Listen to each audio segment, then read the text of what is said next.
সুন্নাহর বিরুদ্ধে কোনো আইন করব না। কোরআন এবং সুন্নাহর বিপরীতে বাংলাদেশে কোনো কানুন করা হবে না, এবং যদি থাকে সেই বিষয়ে বাতিল করা। আরে কোরআন সুন্নাহর বিরুদ্ধে করবা না, সাহস করে একটু বলো না কেন যে আমরা কোরআন সুন্নাহ অনুযায়ী আইন চালাবো। রাষ্ট্র গণতান্ত্রিকভাবে চলুক, সেজন্য সহযোগিতা করতে চাই না। যতবার তোমরা বলেছ ততবার জাতিকে ধোঁকা দিয়েছ। কে বলে নাই? অতীতে যারা শাসন করেছে এই কথা সবাই বলেছে। এই পচা সমাজটাকে পাল্টে দিতে চাই ইনশাআল্লাহ। আপনাদের কি বিশ্বাস হয় যে আমরা পারবো? ইনশাআল্লাহ আমরা পারবো বিইজনিল্লাহ। আল্লাহ তাআলার সাহায্যে ইনশাআল্লাহ আমরা পারবো। অনেকে এগুলা স্বীকার করে, তারপরে বলে যে ভাই এই কাজটা কে করবে? আমি বলি আপনি করবেন, আমি করব। ইংলিশে একটা ফ্রেজ আছে যে সবাই তো বুঝে, but who will bell the cat, বিড়ালের গলায় ঘন্টাটা বাঁধবে কে?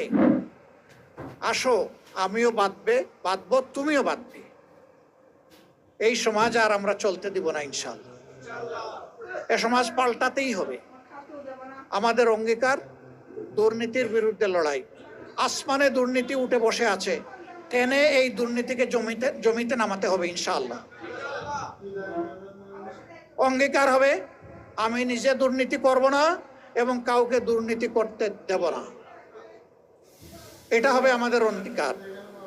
এই দুর্নীতিগুলার সবচাইতে বড় দুর্নীতি হলো 5 বছর পর পর ইলেকশনের মহড়া হয় আর কিছু ডাকাত এসে আপনাদের ভোট ছিনতাই করে। ওই জায়গাটা যেদিন ঠিক হয়ে যাবে, যার ভোট সে দিবে, ভোট দেওয়ার পর ভোট অনুযায়ী রেজাল্ট হবে, সেই দিন সবাই বুঝতে পারবে যে 5 বছর সামনে রেখে যে ওয়াদা দিয়েছি, কথা বলেছি, আচরণ করেছি, বাকি 5 বছর যদি এইরকম না করি তাহলে লোকজন ঘাড়ে ধরে আগামী 5 বছর পরে আমাকে সরাই দেবে।